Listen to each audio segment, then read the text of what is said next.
All right, diving into this French New Wave stuff. Yeah. You really want to get a handle on this, huh? It's a big one. It really is. Huge, actually. But we can do it.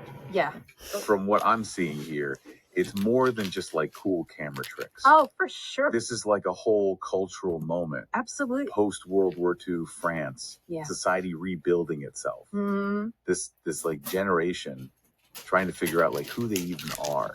Big time. Yeah, I mean the war's shadow is kind of hanging over everything. Sure. I mean, this whole generation of filmmakers and critics, they grew up with that. You know, they were looking for a cinema that spoke to them. You know. And that's where this whole Cahiers du Cinema thing comes in. Exactly. It's wild that these film critics, I know, they weren't content just writing about movies. Yeah. They wanted to make them. They wanted to shake things up. Totally. Yeah, they were not fans of what they called the cinema of quality, which was kind of dominating French filmmaking at the time. It's funny, some of those films, they were actually based on like literary classics. Right. It's almost like they were afraid to like I know. embrace the whole film medium. Yeah, they were playing it safe. Yeah. But the Cahiers critics, yeah, they saw film as its own art form, right, with its own language. They weren't afraid to play with that. To break the rules? Yeah, push the boundaries. So who are these guys? All right, well, the big three. We got Francois Truffaut. Okay. Jean-Luc Godard. Okay. And Claude Chabrol. All right, so those are the names to know. Those are the names. I've seen Truffaut's The 400 Blows a lot. Yeah.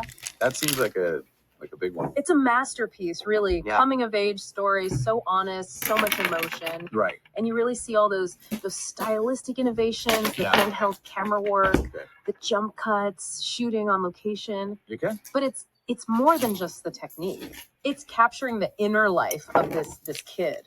Wow. Yeah, his rebellion, searching for meaning. So this film, it made some waves, huh? Oh, yeah, absolutely.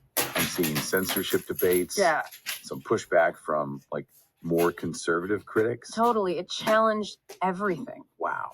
The look, the themes, what was acceptable. So it wasn't just about like aesthetic. It was about pushing boundaries. Okay. Social commentary. Wow. Personal expression. So let's talk about these revolutionary techniques. Okay. I'm seeing jump cuts. All right. Yeah. So imagine you're watching a film and suddenly the flow of images just jumps. A discontinuity. It's jarring. Right. That's a jump cut. It's like they're saying, hey, this isn't real life. Yeah, they're breaking that illusion that traditional cinema was so obsessed with. And then you've got the handheld camera work, which brings this immediacy, this energy to the film. I'm like, you're right there with the characters. You feel the camera moving. Yeah. The unsteady hand, you're in the action. Yeah, the camera's like another character almost. Exactly. And these techniques, they weren't just for show. Right. They served a purpose. Okay. To convey those psychological and emotional states. Okay. The rawness. Yeah. The uncertainty. Okay, so we've got the context, the rebels, the techniques. Right. Let's tackle another one of these technical terms. Okay, hit me. 35 millimeter anamorphic format. All right, that one's a mouthful. It is. But basically, it gave them that widescreen look that became synonymous with the new wave. So like those classic Paris street scenes. Exactly. The characters are dwarfed by the city. Yeah, it's about shaping reality. Okay. Using these techniques to create a mood, a language. Right. That reflects their vision. And they didn't just like innovate visually? No, they broke conventions with sound and dialogue too. Okay, so how so?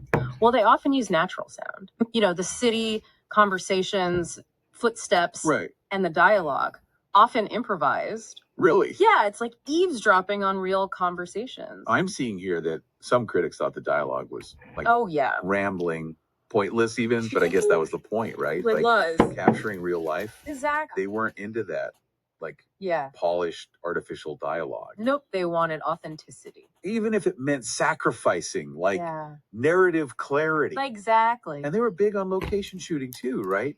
Huge. Out of the studio, into the street. Absolutely. They wanted to capture real life. The energy of Paris. Yeah, the grit, the glamour. And that meant smaller crews, lower budgets, right? Often, yeah. Like a real DIY ethos. Exactly. They had to be resourceful. Inventive. Jappy. Yeah. It's like they were saying, you don't need $1 million to make a great film. You need passion, vision, and a willingness to break the rules. And that resonated with a lot of young filmmakers. Oh, yeah. Big time. So this is another key theme that keeps popping up. Okay. This focus on youth culture. Right. Rebellion. Mm-hmm. Was this intentional or just like a reflection of the filmmakers themselves? I think it was both. Okay. I mean, they were part of this generation that was questioning everything. Yeah. Rejecting their parents' values, looking for new ways of living. Yeah. And their films captured that energy. Okay. The restlessness. The uncertainty. Exactly. So it was about capturing like the complexities of being human, mm-hmm. the light and the shadow. Yes. And using film to do it in a new way. They were pushing the boundaries. Okay, well, you've definitely piqued my curiosity. Good. I'm ready to dive into these films. All right. But before we get to the 400 Blows and Breathless, I want to talk about film noir. Okay. This American genre. Right. What drew these French filmmakers to it? That's a great question. Like, what is it about this? Like dark, gritty, cynical genre? Well, they weren't just imitating it. Right. They were absorbing it.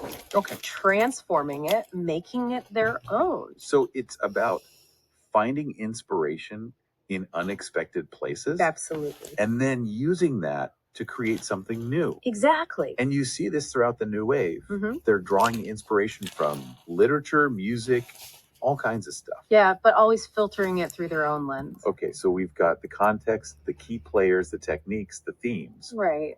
But now, let's talk about the movies themselves. Okay, let's do it. This is where the magic happens, right? This is it. The storytelling, the exploration of the human experience. Exactly. But here's something that strikes me. Okay. We've been talking about all these rule-breaking innovations. Yeah. But didn't they end up creating a new set of conventions? Yes. That's a great point. I mean, jump cuts, handheld camera work. Yeah. These are so commonplace now. They are. We barely even notice them. That's true. So, in a way, they became victims of their own success. You could say that. They reshaped the very thing they were rebelling against. It's a paradox, but a powerful one. It is. It shows how much they changed cinema. Yeah. It's hard to imagine filmmaking today without their influence. Okay, so, listener, here's something to think about. Okay. As you watch these films, pay attention to what still feels fresh and revolutionary. Yeah. And what feels commonplace. It's a great way to understand how cinema has evolved. Exactly. And to appreciate the new wave's lasting impact. All right, let's talk the 400 Blows. Okay. This is one of the most important films of the new wave, right? One of the most important. But what's it about? All right, it follows Antoine Doinel. Okay. He's this young boy. Yeah. Growing up in Paris. Okay. Mischievous, rebellious, misunderstood by adults. Okay. Feels trapped by, school, family, wants freedom, wants to express himself. And Truffaut shows us, like, the harsh realities of Antoine's life. He doesn't sugarcoat it. Yeah, it's raw, it's gritty. It's a totally different view of childhood. Completely different. Than what audiences were used to. Right. And Truffaut captures Antoine's perspective so well. He does, with empathy and honesty. Yeah. We see the world through his eyes. Okay. We experience his joys, his frustrations, his alienation. And all those technical innovations we talked about, they're all there. They are. Working together to create this like immersive experience. Exactly. It's like we're right there with him. Running through the streets. Feeling the pulse of the city. Yeah, sharing his wonder. His disillusionment. It's powerful stuff. It is. It doesn't just tell a story, it makes you feel it. Okay, the 400 Blows is officially on my watch list. Good. Before we move on, though. Yeah. You mentioned that film noir influence. Okay. Can you give me an example of how that shows up in one of these films? Yeah, you see it really clearly in Godard's Breathless. This film, it's like a love letter to American gangster movies. Right. But it's also kind of deconstructing them. What do you mean? Well, Godard takes the conventions of the genre. Okay. The tough guy. Yeah. The femme fatale. Right. The crime spree. Okay. And he twists them. Right. Subverts them. Interesting. Turns them on their head. So it's more than just an homage. It is. It's like a dialogue. Yeah, it's engaging with those influences. Right. But in a critical and creative way. Okay, so that's what makes it so fascinating. Exactly. It's both a tribute and a departure. It's like it's questioning itself. Yeah. Playing with the genre. And forging its own path. All right. We've got the 400 Blows. Right. We've got Breathless. Yeah. Now tell me about Cleo from 5 to 7. Okay, this one's special. Right. It's directed by Agnes Varda. Okay. A truly visionary director. All right. And it follows this young singer Okay. wandering through Paris, Okay. waiting for the results of a medical test. Yeah, it's about mortality. Okay. Femininity, searching for meaning. And it's told in real time, right? It is, that's right. That's bold. Very bold. So we're really immersed in Cleo's experience. We are. Her anxieties, her moments of joy, yeah. her awareness of her own mortality. It's beautifully done. And including a female director in this conversation is important. Absolutely. I mean, the new wave, like so many movements, was dominated by men. It was. But Varda's voice is essential. It is. She brought a unique perspective. Absolutely. A focus on female experience and a willingness to experiment. Okay, Cleo from 5 to 7 is going on the list. Awesome. So we've got these 3 films that represent the heart of the new wave. They do? They're pushing boundaries. Absolutely. Breaking conventions. Exploring the human experience in new ways. It's incredible filmmaking. And these are just the tip of the iceberg, right? They are. There are so many other films from this era worth exploring. And as we dive deeper into these films, we'll discover even more about the movement itself. We will. Its complexities, its contradictions, its legacy. It's a rich topic. It is. And it's one that continues to resonate today. Well, we've laid the groundwork, the context, the techniques, the themes. Right. Now it's time to experience the films themselves. Exactly. And you know, I think you'll find that these films are more than just historical artifacts. They are. They're vital works of art. They speak to something essential about us. I'm excited to see where this journey takes us. Me too. But before we wrap up this part of our deep dive, I want to talk about the impact of the new wave on filmmaking worldwide. Okay. This wasn't just a French thing. Right, not at all. It had a huge impact globally. It did. So how did this movement, that started with a few film critics in Paris, end up changing the face of cinema? Well, it's a few things. Okay. The innovations, the themes, the experimentation. The focus on personal expression. Those things resonated with filmmakers everywhere. They did big time. And it wasn't about just copying, right? It was about inspiration. Yeah. Taking these ideas and making them their own. Exactly. So the new wave didn't create a formula. No. It created a set of possibilities. Right, a new way of thinking about cinema. And that's why its influence is still felt today. Exactly. It's about that spirit of innovation, the energy, the passion. The willingness to break the rules. Absolutely. To forge a new path. It's contagious. And that's something to celebrate. It is. Okay, I think that's a good place to pause for now. Sounds good. We covered a lot. We have. But this is just the beginning of our deep dive. Yeah. Next time, we'll dig into those iconic films. Looking forward to it. Me too. And listener, I hope you'll join us. Yeah, stick with us. For the next part of this cinematic journey. It's going to be good. You know, thinking about the global impact, it's interesting how some countries were more into it than others. Really? Why would that be? Well, I mean, some places had stricter rules about filmmaking. Right. Censorship laws. Okay. Or a really strong studio system. So it was harder for those new wave ideas to take root. Exactly. Imagine trying to make a Godard film. Right. In a place where every script needs approval. Yeah, that'd be tough. But even in those places, it started conversations about artistic freedom and what film could be. So it was more like planting seeds. Yeah, and you can see those seeds grow in interesting places. Like where?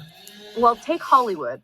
The American New Wave in the 60s and 70s. Right, with guys like Scorsese and Coppola. Exactly, they were hugely influenced by the French New Wave. They took those ideas, auteur filmmaking, pushing boundaries, expression, and gave them an American spin. Absolutely, it wasn't about copying, it was about inspiration. So it wasn't just about changing filmmaking. No. It changed how people thought about cinema. Totally. Before the New Wave, film was, you know... entertainment. Yeah, escapism. But these New Wave films... yeah. They demanded more from the audience. They did, with their themes, their narratives, their style. So they elevated film to an art form. Exactly. Worthy of serious discussion. Like literature or painting. And they challenged that old filmmaking hierarchy. The studio system. Right. Proving you didn't need a ton of money to make something great. Nope. Just passion and vision. And that resonated with audiences. Especially younger audiences. Who were looking for something real. They wanted authenticity. Yeah. Something that reflected their own lives. Exactly. And that connection with youth culture. Yeah. It fueled the movement's influence. On everything. Fashion, music. Even politics. Yeah, it became a cultural force. So we're talking about a major shift. We are. A new way of seeing the world. A new way of expressing yourself. It's incredible how much impact I know, right? this movement had. And it all started with a few films. Made on tiny budgets. It's amazing. But it speaks to the power of ideas. Yeah. The power of art. To challenge us. Inspire us. Change how we see things. Okay, I'm ready to get back to the films. Okay. But before we do, yeah, this tension between being revolutionary yeah, and then becoming the norm. It's interesting, isn't it? They set out to break the rules.